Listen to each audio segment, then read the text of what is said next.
My daughter was selling lemonade. 10 years old, one folding table, a cardboard sign, and 50-cent cups.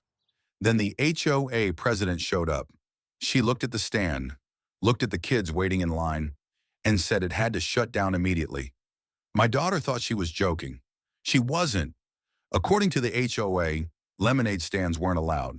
What happened next surprised everyone, because the HOA president thought she was dealing with one little girl.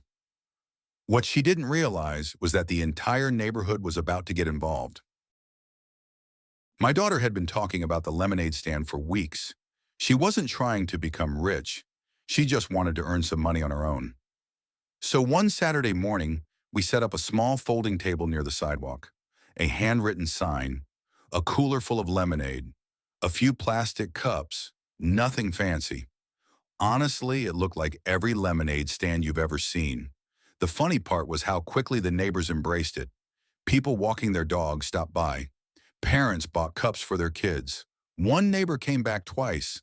Another handed my daughter a $5 bill and told her to keep the change. She was having the time of her life.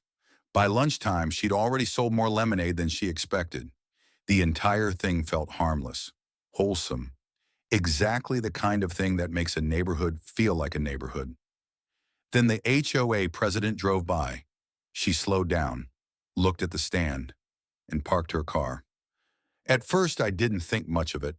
A few minutes later, she was walking toward us, clipboard in hand, and that's when everything changed. The HOA president stopped a few feet from the table and looked everything over. The lemonade, the sign, the line of neighbors waiting to buy cups. Then she turned to me and said the stand needed to be shut down immediately. At first, I honestly thought she was kidding. Who complains about a kid's lemonade stand? Apparently she did.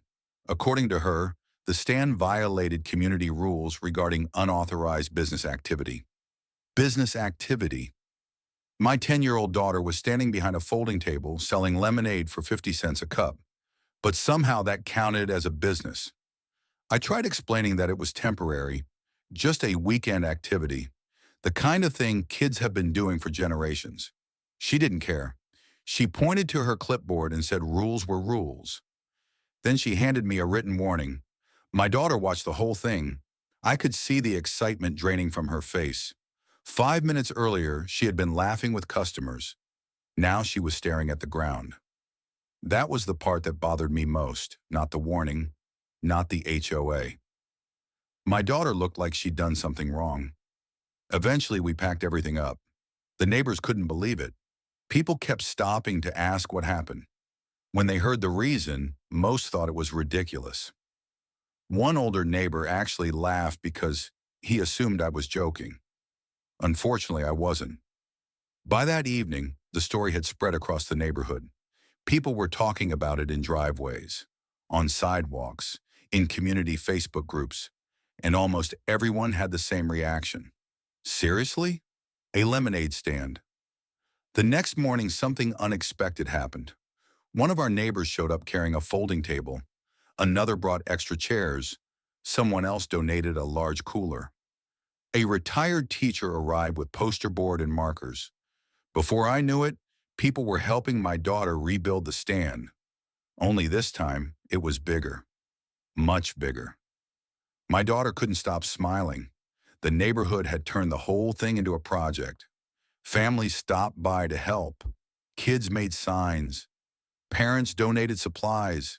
Even people who rarely talked to each other were suddenly working together. By noon, the new stand looked better than anything we could have created ourselves. And word kept spreading. Residents from nearby streets started showing up. Some came to buy lemonade. Others came simply because they'd heard about the HOA complaint. One neighbor bought a single cup and handed my daughter $20. Another bought enough lemonade for everyone working in his yard. Then things escalated again. The HOA president found out the stand was back. This time she wasn't happy. A second notice arrived. The language was stronger. The warning was more serious. According to the letter, continued violations could result in fines. That decision completely backfired, because now the issue wasn't just a lemonade stand anymore. It was a little girl being threatened with HOA enforcement, and the neighborhood wasn't having it. Residents began posting photos of themselves buying lemonade. People shared the story online. Homeowners who normally ignored HOA issues suddenly paid attention. The more the board pushed, the more support my daughter received. Then came the moment that changed everything. A resident announced that the next HOA meeting would include discussion of the lemonade stand issue. Normally, almost nobody attended those meetings. This one was different.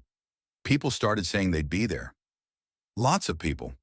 And as the meeting date got closer, one thing became obvious. The HOA president thought she was fighting a lemonade stand. What she was actually fighting was an entire neighborhood that had decided enough was enough. The HOA meeting room was already crowded when we arrived. And not just a little crowded, every seat was taken. People were standing along the walls. Others were gathered outside the doorway, trying to listen. I had lived in the neighborhood for years. I'd never seen anything like it. My daughter came with us that night. She sat quietly beside me, clutching one of the handmade lemonade stand signs her friends had created. The HOA president looked surprised the moment she entered the room. Clearly, she wasn't expecting this kind of turnout. The meeting started normally enough. Board reports, budget updates, routine business. Then the lemonade stand issue appeared on the agenda. The HOA president immediately began explaining her position. She said the rules prohibited unauthorized commercial activity.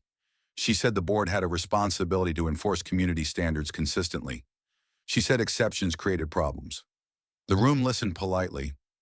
Then a hand went up. An elderly woman named Susan stood. Susan had lived in the neighborhood for nearly 20 years. Everyone knew her. She looked toward the board and asked a simple question. How many complaints did you receive about the lemonade stand? The HOA president hesitated, then admitted there hadn't been any complaints. A few people exchanged looks. Susan nodded, then sat down. A minute later, another resident stood. He asked whether the lemonade stand had damaged any property. No. Another question. Did it create safety issues? No. Another. Did it block traffic? No. The room grew quieter with every answer, because suddenly everyone could see the problem. The HOA wasn't responding to a neighborhood concern. The HOA had created the concern. Then one homeowner after another began speaking. Parents, grandparents, longtime residents, people who had never spoken at an HOA meeting before. They talked about learning responsibility as kids, about lemonade stands from their own childhoods, about teaching young people confidence, hard work, and entrepreneurship. The discussion was no longer about rules. It was about common sense. Then came the moment nobody expected. A retired business owner named Jim stood up. Jim was respected throughout the neighborhood. He smiled and pointed toward my daughter sitting quietly in the front row. Then he said, "That young lady sold more lemonade in one afternoon than this board has sold goodwill in the last year." The room exploded. Laughter. Applause. Even some people trying to stay serious couldn't stop smiling. The HOA president looked stunned, but the strongest moment came a few minutes later. A neighbor walked to the front carrying a small envelope. Inside were dozens of handwritten notes. Residents had written messages for my daughter, words of encouragement, support, praise. The neighbor handed them to her right there in the meeting. My daughter looked completely overwhelmed. The room stood and applauded, not for the lemonade stand, not for winning an argument, but because everyone understood what this had become. A child had tried to do something positive, and the neighborhood had chosen to support her. At that point, the outcome was obvious. The board quietly announced that no fines would be issued, the warning would be withdrawn, and temporary lemonade stands would not be considered HOA violations. The applause that followed was louder than anything else that night. As residents began leaving the meeting, smiling and talking in the parking lot, one thing was clear. The HOA president thought she was shutting down a lemonade stand. Instead, she had united the entire neighborhood behind it. The next Saturday, my daughter set up her lemonade stand again. Same folding table, same cooler, same handwritten sign. But this time, something was different. People started showing up before she even opened. Neighbors brought lawn chairs. Families stopped by on morning walks. A few residents joked that they wanted to support the most famous lemonade stand in town. Within an hour, there was a line stretching down the sidewalk. My daughter couldn't believe it. Neither could I. The funniest part was that many people weren't even there for the lemonade. They were there to show support. Some bought a cup and left a $20 bill. Others stayed and talked with neighbors.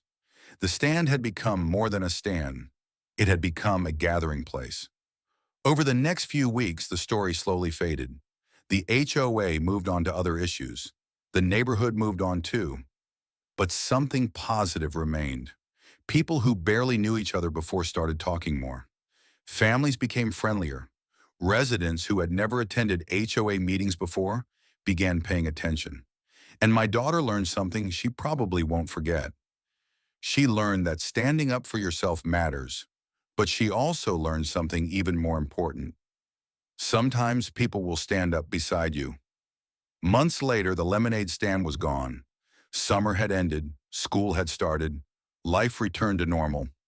But every now and then, a neighbor would still bring it up. Someone would laugh and ask if the lemonade stand was reopening. Another would joke about buying stock in the business. And every time it happened, my daughter smiled. Because what started as a simple weekend project became one of the most memorable moments of her childhood. The HOA president wanted to shut down a lemonade stand. Instead, she accidentally turned it into a neighborhood tradition. And that's the funny thing about communities.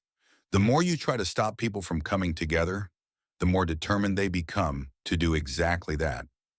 Sometimes all it takes is a little lemonade and a neighborhood willing to stand behind a kid with a dream.